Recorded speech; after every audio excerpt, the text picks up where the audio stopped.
Bonjour, je vous présente Marguerite. Marguerite est une vache joviale qui aime respirer de l'air frais et brouter dans les champs. Elle adore passer du temps avec ses amis, à s'amuser dans les prés. Mais ce qu'elle ne sait pas, c'est qu'un terrible destin la guette. Elle deviendra une vache laitière. C'est bien normal, vous me direz. C'est son destin. Mais on ne devrait pas boire du lait de vache. Ah, pourquoi?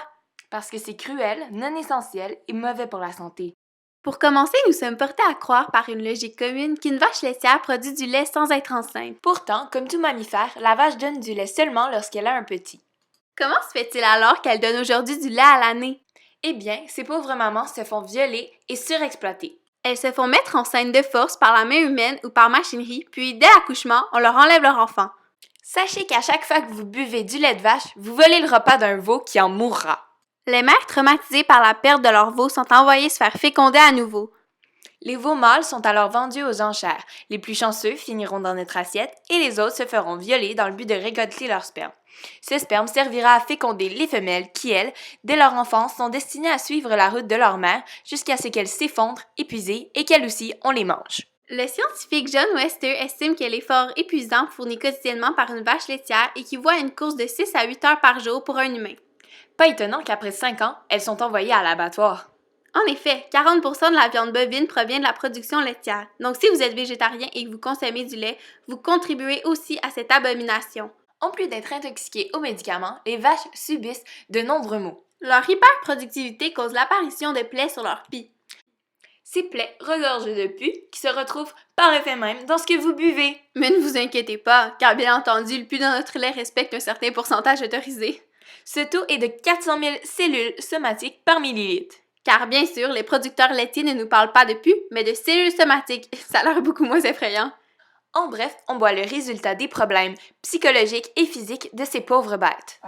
Non, le lait n'est pas essentiel à l'être humain. Comme je disais plus tôt, les 3/4 des humains n'ont pas l'enzyme nécessaire pour décomposer le lait. Pour continuer, si les femmes produisent du lait que lorsqu'elles sont enceintes, c'est parce que ce sont que les bébés qui en nécessitent. Le corps d'une mère arrête à un certain moment de produire ces liquides car son enfant n'en a plus besoin pour continuer de grandir et poursuivre son développement.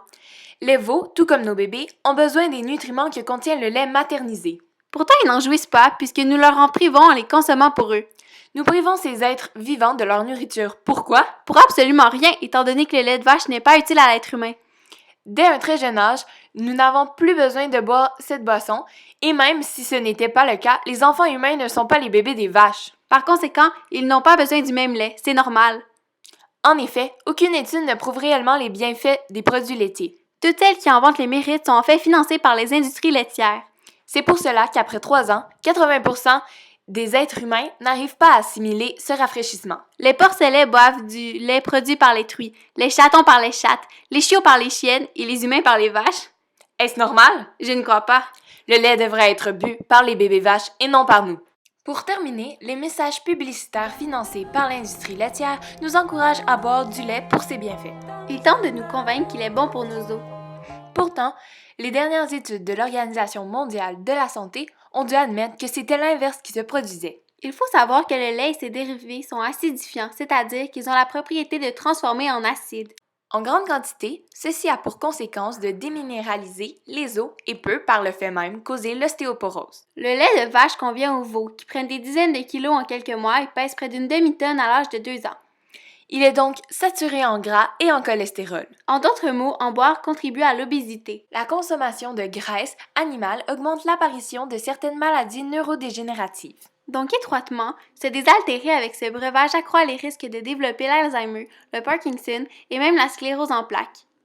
Oui, boire du lait de vache est vraiment une mauvaise idée. Surtout qu'il peut entraîner des problèmes graves tels que l'insuffisance cardiaque, des maladies cardiovasculaires, certains types de cancers et le diabète. L'abstinence de produits laitiers amène une réduction des crises d'asthme. Disons que finalement, ces industries nous mentent et nuisent à notre santé. Continuerez-vous à leur faire confiance? En conclusion, nous faisons souffrir le martyre à des êtres vivants pour aucune raison essentielle et cela nuit à notre santé. Maintenant que vous comprenez mieux le désarroi de Marguerite, pourquoi vous entêtez à boire du lait avec tous les ravages que ça fait sur nous et sur les vaches? Mais surtout, pourquoi elle est encore celle-là? Quand la vache qui rit.